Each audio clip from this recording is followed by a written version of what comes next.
Hello guys, welcome back to my channel English ivy and I hope आप सब बहुत अच्छे से होंगे। गाइस, आज के हमारे इस वीडियो का टॉपिक है जिस पर हम डिस्कस करने वाले हैं वो है कंपाउंड नाउन यानी कि संयुक्त संज्ञा।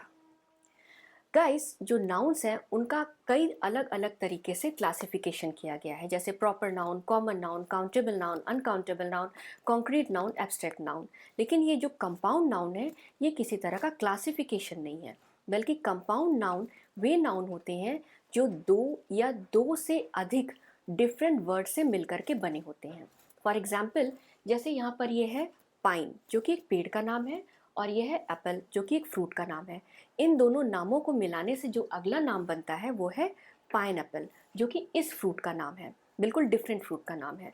तो इस तरह से कंपाउंड नाउन या वे नेमिंग वर्ड्स होते हैं जो कि दो या दो से अधिक डिफरेंट वर्ड्स के मिलने से बनते हैं। ये कंपाउंड नाउन्स प्रॉपर नाउन्स में भी पाए जाते हैं, कॉमन नाउन्स में भी पाए जाते हैं और एब्स्ट्रैक्ट नाउन्स में भी पाए जाते हैं। प्रॉपर नाउन का एग्जाम्पल जैसे यहाँ पर यह है कंट्री का नाम इंडिया और इस ऑब्जेक्ट का नाम है गेट। जब इंडिया और गेट इन्हें मिलाते हैं तो एक इंटायरली अलग वर्ड बनता है इंडिया गेट, जो कि इस बिल्डिंग का नाम है। कॉमन नाउन का एग्जाम्पल जैसे कि वाटर, ये इस ऑब्जेक्ट का नाम है, और फॉल, फॉल एक वर्ब है जिसका अर्थ होता है गिरना। जब वाटर और फॉल इन्हें मिलाते हैं तो वर्ड बनता है वाटरफॉल, और वाटरफॉल झरने को कहा जाता है। इसी तरीके से एब्स्ट्रैक्ट नाउन का जो एग्जाम्पल है, मेरी एक फ्रेंड है पारुल, उससे मेरी दोस्ती बहुत अच्छी है। तो दोस्ती यानी फ्रेंडशिप, फ्रेंड और शिप इन दोनों को मिला के बनता है फ्रेंडशिप, जो कि एब्स्ट्रैक्ट नाउन है। तो आइए चलिए इस वीडियो में देखते हैं कि कंपाउंड नाउन्स वे कैसे फॉर्म किए जाते हैं, उनका फॉर्मेशन कैसे होता है, कंपाउंड्स नाउन के टाइप्स कितने होते हैं, कितने प्रकार के होते हैं, और इसके साथ साथ इसके एग्जाम्पल्स और सेंटेंस, इन्हें भी हम इस वीडियो में देखेंगे। तो चलिए शुरू करते हैं, let's get started. Compound noun, चलिए इसकी डेफिनेशन देखते हैं यानी परिभाषा देखते हैं। Every compound noun is two और more words that come together to form a noun. यानी कंपाउंड नाउन वह संज्ञा है, वह नाउन है जो दो या दो से अधिक वर्ड्स को मिला करके बनाया जाता है। आइए इसको एग्जाम्पल से और बेहतर तरीके से समझते हैं। ये एक पेड़ की वैरायटी है, इसका नाम है पाइन, और ये एक फ्रूट है, इसका नाम है एप्पल। इन दोनों के नामों को जोड़ने से एक अलग ही वस्तु का नाम बनता है, पाइनएप्पल। इसी तरह से सन और फ्लावर, इन दोनों को जोड़ करके एक फ्लावर का नाम बनता है, उसका नाम है सनफ्लावर। इसी तरह से एक्स और रे, रे का अर्थ है किरण। जब इन दोनों को जोड़ा जाता है तो एक बिल्कुल ही अलग वस्तु का नाम निकल करके आता है, एक्सरे। ये है एक्सरे। कंपाउंड नाउन तीन तरह के होते हैं, यानी इनके तीन प्रकार होते हैं। पहला क्लोज्ड कंपाउंड नाउन, दूसरा ओपन कंपाउंड नाउन, और तीसरा hyphenated compound noun. Closed compound noun में दो या दो से अधिक वर्ड्स कंबाइन करके लिखे जाते हैं, उन्हें जोड़ करके लिखा जाता है, जैसे फुटबॉल, टूथब्रश, पासबुक।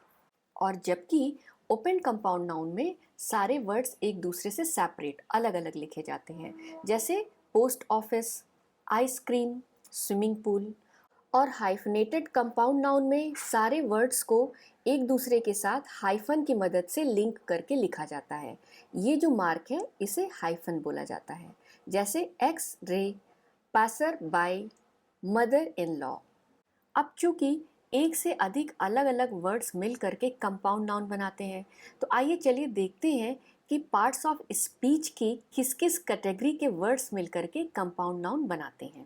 पहला एग्जाम्पल, नाउन और नाउन, जैसे पाइन ये भी एक नाउन है और एप्पल ये भी एक नाउन है, ये मिल करके बनाते हैं पाइनएप्पल। नाउन और वर्ब, जैसे वाटर ये नाउन है और फॉल यानी गिरना ये एक वर्ब है, ये दोनों मिल करके बनाते हैं waterfall. Noun plus preposition, noun जैसे यहाँ पर एग्जाम्पल के लिए शो, शो माने कार्यक्रम, और ऑफ एक प्रीपोजिशन है, इससे जो वर्ड बनता है वो है शो ऑफ यानी दिखावा। Noun plus gerund, noun hand और राइटिंग जीरंड हुआ, ये दोनों मिलकर के बनाते हैं हैंड राइटिंग यानी लिखावट। जीरंड प्लस नाउन, यहाँ पर वॉशिंग जीरंड है, और मशीन ये एक नाउन है, ये दोनों मिलकर के एक वस्तु का नाम बनाते हैं washing machine. Verb plus preposition, verb है मेक मतलब बनाना, और अप एक प्रीपोजिशन है, दोनों मिलकर के क्या बनाते हैं makeup. Preposition plus verb, preposition है आउट और वर्ब है लेट, लेट का मतलब दो, लेकिन ये दोनों मिलकर के जो वर्ड बनाते हैं वो होता है आउटलेट। आउटलेट मीन्स दुकान या शॉप। एडजेक्टिव और नाउन को मिला करके भी कंपाउंड नाउन बनाते हैं, जैसे ब्लैक एडजेक्टिव है और बोर्ड एक वस्तु का नाम है, मिल करके बन जाता है ब्लैक बोर्ड, एक वस्तु का नाम। एडजेक्टिव प्लस वर्ब, यहाँ पर ड्राई एडजेक्टिव है और क्लीन यानी कि सफाई करना एक वर्ब है। इन दोनों से मिलकर के जो कंपाउंड नाउन बनता है वो क्या है, dry clean. Verb plus noun यानी कि वर्ब है प्ले खेलना और ग्राउंड जगह का नाम है, ये दोनों मिलकर के एक वर्ड बनाते हैं प्लेग्राउंड, जो कि कंपाउंड नाउन है।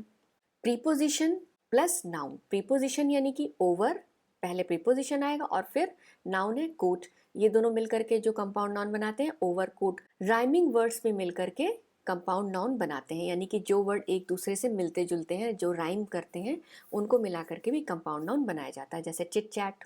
अब आइए देखते हैं कंपाउंड नाउन्स का प्लूरल फॉर्म कैसे बनाया जाता है।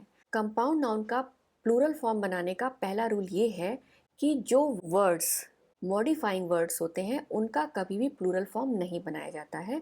और दूसरा रूल है हमेशा प्रिंसिपल वर्ड का प्लूरल फॉर्म बनाया जाता है। अब जैसे एग्जाम्पल के लिए यहाँ पर फुटबॉल है, तो यहाँ पर जो फुट है ये मॉडिफाइंग वर्ड है, यानी कि वो बॉल के बारे में एक्स्ट्रा जानकारी दे रहा है।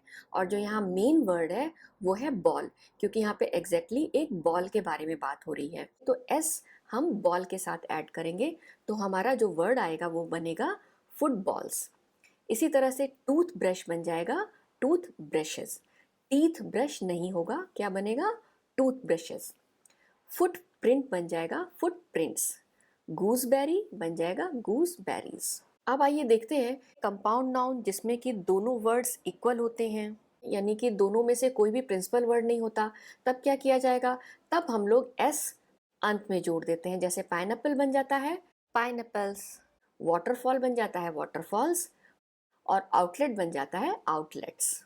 अब आइए उन कंपाउंड नाउन्स की बात करते हैं जिनमें कि वर्ड्स सेपरेट लिखे जाते हैं, एक दूसरे से अलग लिखे जाते हैं, तो उनमें भी यही रूल लागू होगा कि हम एस उस वर्ड के आगे ऐड करेंगे जो कि मेन वर्ड है। अब जैसे यहाँ पर पोस्ट ऑफिस, यहाँ पर ऑफिस वर्ड ये एक कार्यालय के बारे में जानकारी दे रहा है, तो इसलिए एस यहाँ पर ऐड किया जाएगा, तो बन जाता है पोस्ट ऑफिसेज। इसी तरह से आइसक्रीम, यहाँ पर एस क्रीम के आगे ऐड किया जाएगा क्योंकि यहाँ पे क्रीम के बारे में बात हो रही है, आइसक्रीम्स। स्विमिंग पूल, यहाँ पे पूल्स के बारे में बात हो रही है, तो किस पूल के बारे में बात हो रही है, जहाँ स्विमिंग की जाती है, तो स्विमिंग पूल्स।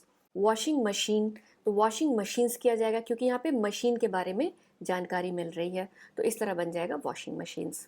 अब हाइफनेटेड कंपाउंड नाउन्स का प्लूरल फॉर्म कैसे बनाया जाएगा, इसके लिए भी सेम वही रूल फॉलो करते हैं कि जो प्रिंसिपल वर्ड यानी कि जो मेन वर्ड होता है उसके आगे ही एस ऐड किया जाता है। एक्सरे में एस रेज में ऐड किया जाएगा और ये बन जाएगा plural form X rays. Passer by, ये बन जाएगा passers by. Mother in law, यहाँ पे मदर इंपॉर्टेंट वर्ड है तो वो बन जाएगा mother's in law. Merry go round, यहाँ पर राउंड एक स्विंग के बारे में बात की जा रही है, एक स्विंग के बारे में बता रहा है, तो यहाँ पर प्लूरल फॉर्म बन के जो वर्ड बनेगा वो होगा merry go rounds.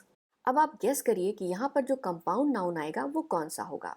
There is अ, फिर यहाँ पर एक पिज्ज़ा है और एक हट है, ये दोनों मिलकर के एक कंपाउंड नाउन बना रहे हैं आउटलेट इन आवर एरिया।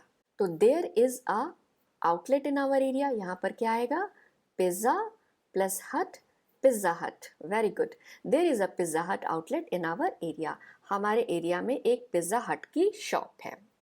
यहाँ पर बटर की तस्वीर है और फिर उसके बाद एक फ्लाई की तस्वीर है। आ is hovering over the garden, हाउरिंग मैंने मंडराना, तो यहाँ पर एक बटर प्लस फ्लाई, तो क्या बन जाएगा, बटरफ्लाई। गुड, तो एक कंपाउंड नाउन बन रहा है बटरफ्लाई।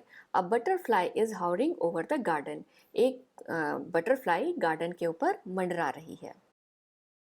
माई मदर मेक्स वेरी टेस्टी, उसके बाद एक पैन की तस्वीर है और दो केक्स की तस्वीर है, तो क्या यहाँ पर आएगा, pan cakes. Very good, my mother makes very tasty pan cakes.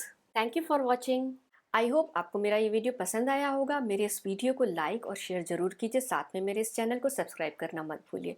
Thank you, धन्यवाद।